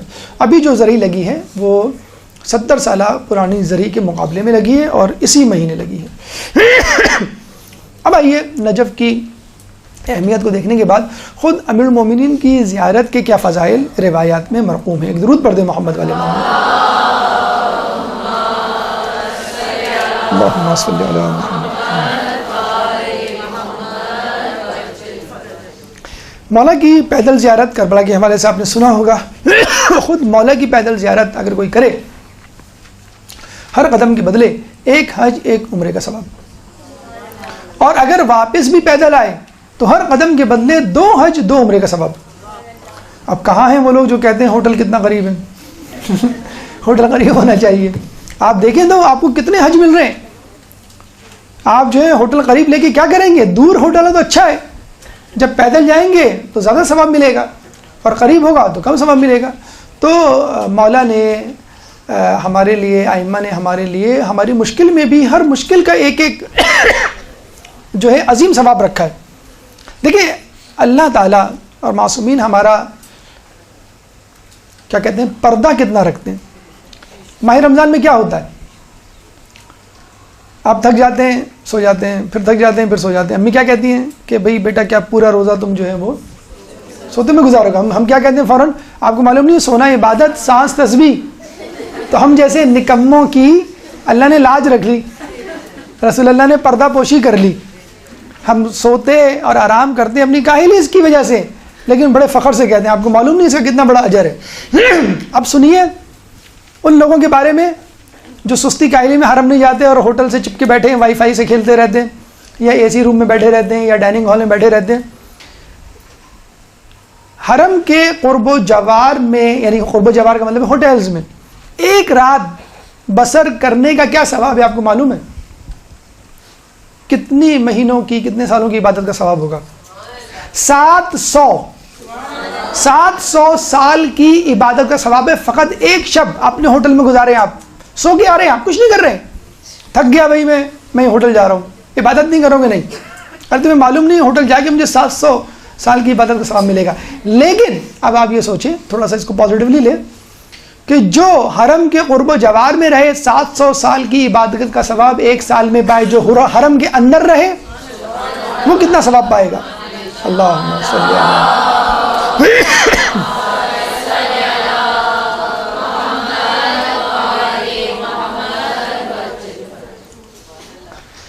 اور جب آدمی یہ دیکھتا ہے کہ فقط مولا علی نہیں، آدم اور آدم ثانی بھی اسی ذریعے میں موجود ہیں.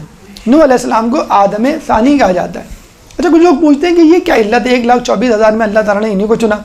تو کچھ لوگ بیان کرتے ہیں کہ آدم اول اور نوح علیہ السلام آدم ثانی، اور آدم یعنی مٹی سے بنا ہوا یا مٹی سے تخلیق کی ہوئی چیز، تو یہ دونوں مٹی سے بنے ہوئے تھے. اور علی ابو تراب.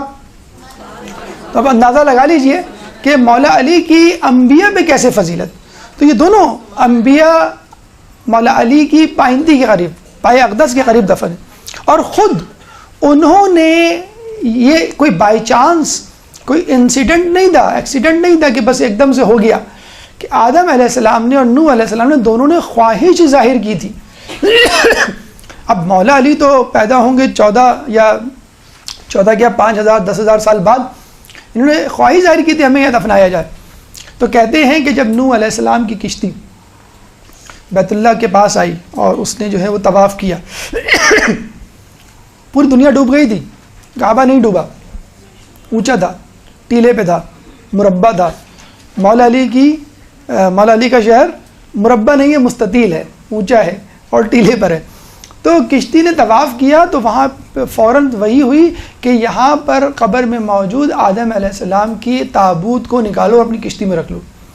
تو نوح علیہ السلام نے فوراً کھدائی کی جہاں پہ ان کو بتلایا گیا تھا، وہ پورا جو ہے صندوق جو ہے جہاں پہ جس کے اندر آدم علیہ السلام کی قبر تھی، جسد خاکی تھا، اس کو اپنی کشتی میں رکھا اور پھر بتائے گئے مقام پر دفنایا. اور پھر خود اب ان کو معلوم تھا کہ آدم نے بھی خواہش ظاہر کی تھی، جب یہ دفن ہوئے ہیں تو یہاں مولا علی بھی ہوں گے، تو انہوں نے بھی اپنے لوگوں کو یہ کہہ دیا تھا کہ مجھے یہاں دفنانا. تو جب ان کو دفنایا گیا، ان کو بھی ان کے والوں نے، ان کے چاہنے والوں نے، پیروکاروں نے دفنایا. اور جب مولا علی کو دفنانے کے لیے لائے گئے اور جب قبر کھودی گئی تو یہ ورقہ باقاعدہ نوح علیہ السلام کی طرف سے نکلا کہ مجھے یہیں پہ دفنانا. تو دونوں افراد کی خواہش تھی، یہ کوئی ایک بائی چانس وہ نہیں تھا کہ دونوں افراد یا تینوں افراد جو ہے اتفاقاً وہیں پائے گئے. ورنہ آپ دیکھیں کہ اللہ تعالیٰ نے، یہ بھی ایک دیکھیں تاریخی حقیقت ہے جس سے یہ بات ثابت ہو رہی ہے کہ آدم علیہ السلام نے خواہش جاری کی تھی، اس لیے اللہ تعالیٰ نے دوبارہ ان کو اپنی قبر سے نکلوایا. نوح علیہ السلام کے بارے میں کہہ سکتے ہیں بائی چانس وہ وہیں پہ کوئی جودی جو ہے وہیں پر کشتی آ کے ٹھہری تھی، وہیں پہ ان کا انتقال ہو گیا، وہیں انہوں نے مسکن اختیار کیا. آدم علیہ السلام تو نہیں تھے وہاں پہ، وہ تو وہاں تھے، بیت اللہ کی طرف تھے، مکہ معظمہ میں تھے. تو ان دونوں کی خواہش تھی کہ ہم کسی طرح حضرت علی کے ساتھ ان کی قبر مبارک کے آس پاس جو ہیں وہ دفن ہوں. خود فضیلت کے حوالے سے چھٹے امام جعفر صادق علیہ السلام فرماتے ہیں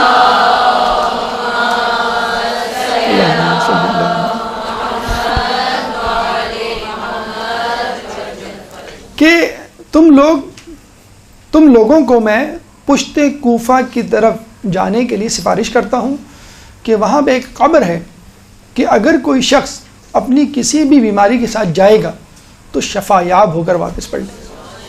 خصوصی طور پہ 27 لیلۃ الاحیاء جسے کہتے ہیں 27 رجب، جس کا ذکر خود ابن بطوطہ نے بھی اپنی کتاب میں کیا ہے. تو مولا امام فرماتے ہیں کہ جو بھی جس بیماری کے ساتھ جائے گا اس قبر مبارک میں حاضری دے گا مولا کی، اور سچے دل سے دعا کرے گا معرفت کے ساتھ تو واپس بغیر کسی بیماری کے شفا کے ساتھ آئے گا. یہاں پہ بھی دیکھیں مولا نے جو امام نے لفظ استعمال کیا ہے وہ ہے پشت کوفہ. ابھی ہم نے کہا تھا نا ظہور یا ظہر اس کا ایک نام ہے.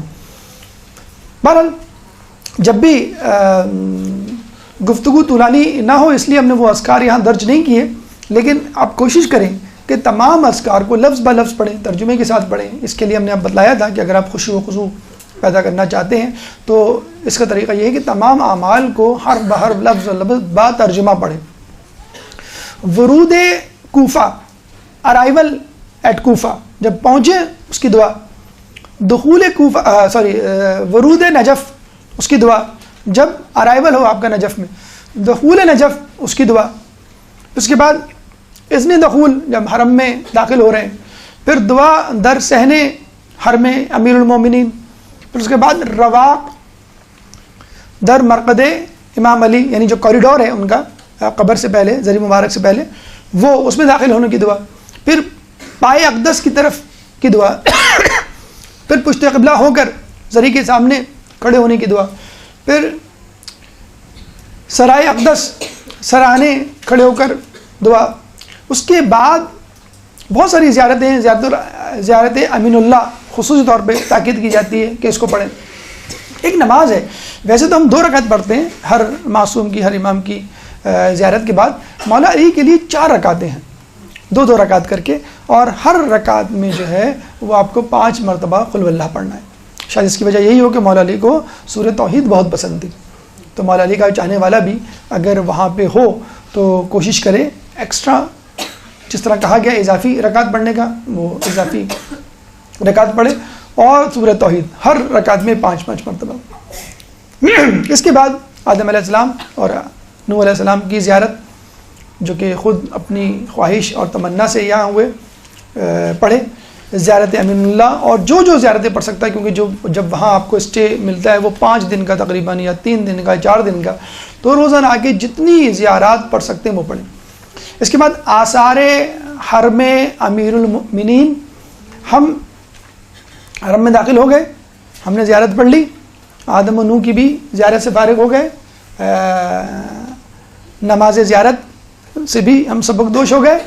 اب ہمیں ہوش آئے گا، اب جو ہے ہم آس پاس دیکھیں گے کہ مولا علی کے حرم کے آس پاس کیا کیا چیزیں ہیں. تو یہ انشاءاللہ تفصیل، یہ خود ایک درس ہے کہ آپ جب حرم میں داخل ہو گئے اور مولا کی زیارت پڑھ لی، اولین کام تو آپ کو یہی کرنا ہے سب سے پہلے، مولا کی زیارت، آدم علیہ السلام، نوح علیہ السلام کی زیارت. اس کے بعد آپ کو آگے پیچھے دائیں بائیں نظر دوڑانی ہے، کیا کیا چیزیں ہیں. 50 سے زیادہ علماء کی قبور ہے وہاں پہ، مدارس وہاں پہ موجود ہیں، اور بہت ہی جسے کہتے ہیں عبرت آمیز جگہیں موجود ہیں، جن کو دیکھ کے، جن کے تاریخی پس منظر میں جا کے آپ بہت کچھ سیکھ سکتے ہیں، بہت کچھ کسب کر سکتے ہیں انشاءاللہ. آثار حرم امیر المؤمنین، یعنی حرم امیر المؤمنین کے اندر کیا کیا چیزیں موجود ہیں، اس کا تذکرہ انشاءاللہ آئندہ درس میں ہوگا. اس کے بعد اطراف حرم مومنین کا تذکرہ ہوگا. اس کے بعد ڈسٹنٹ زیارات، جیسے کوفہ میں مسجد، خود کوفے کی مسجد ہے، مسجد سہلہ ہے، اور پھر دیگر اصحاب امیر المومنین انشاءاللہ. اللہ تعالیٰ سے دعا ہے کہ جو کچھ پڑھا سنا اس پہ عمل کرنے کی توفیق عطا فرما. ہم سب کو زیارت عراق نشب اشرف کرنے کی توفیق عطا فرما. ہماری زیارات کو قبول فرما. ہمیں اہل بیت کے نقش قدم پر چلنے کی توفیق عطا فرما. قیامت کے دن ہمیں ان کی شفاعت سے بہرہ مند فرما. امام کے ظہور میں تعجیل فرما. ہمیں ان کے انصار و اعوان میں شامل فرما. ربنا تقبل منا انک انت السمیع العلیم وتب علینا انک انت التواب الرحیم برحمتک یا ارحم الراحمین. يا مولا